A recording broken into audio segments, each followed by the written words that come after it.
আসসালামু আলাইকুম। আজকে আমি চারতলার ছাদ থেকে তিনতলা ছাদের ভিডিওটা করতেছি। এ হচ্ছে আমার বাগান। আল্লাহর অসীম রহমতে বাগানটা আবার পরিপূর্ণতা লাভ করছে। কিছুদিন বৃষ্টি হয়েছে, বৃষ্টির কারণে মাশাআল্লাহ সবগুলি গাছে খুব সুন্দরভাবে হয়েছে। আপনাদের সাথে একটু শেয়ার করি।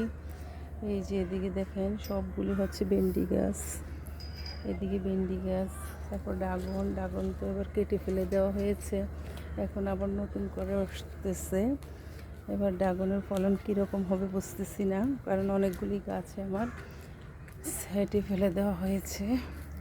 এই যে আমার বাগানের লোকটা, এই হচ্ছে আমাদের বাগান, আছে ভেন্ডি গাছ,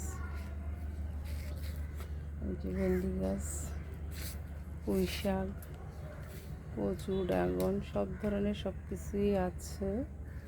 এখন সামনে বর্ষা হয়তো গাছগুলি আরও পরিপূর্ণতা লাভ পাবে। বড়ই গাছ, এই যে আনার, আমার পাট শাক গাছ দেখেন, মাশাআল্লাহ পাট শাকগুলি দেখেন, এই যে পাট শাক গাছ, সবেদা, মাশাআল্লাহ এবার অনেক ফলন আসছে, সবেদাতে প্রচুর পরিমাণ ফলন আসছে, জানি না কয়টা টিকবে। প্রচুর পরিমাণ প্রত্যেকটা মাথায় প্রচুর ফলন আসছে। এই দেখেন পুঁই শাকের পাতাগুলি মাশাআল্লাহ একদিন পর পরে কাটতে হয়। এই যে এগুলি সব হচ্ছে মালটা গাছ,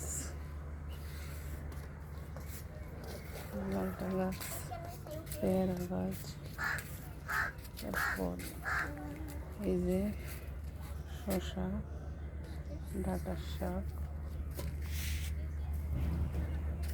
বরবটি, ধুন্দুল গাছ, ধুন্দুল ধরেছে, ধুন্দুল গাছ, সব মালটা গাছ, আম গাছ, কামরাঙ্গা গাছ সব ফুল আসছে, বেগুন গাছ, করলা গাছও করলা চলে আসছে।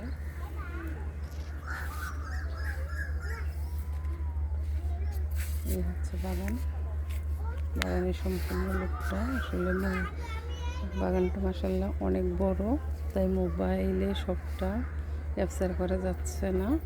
তো আমার বাগানটা দেখে যদি কারো ভালো লাগে একটু লাইক, শেয়ার ও কমেন্ট করে যাবেন কেমন হয়েছে বাগানটা। আজকে এই পর্যন্ত, আল্লাহ হাফেজ।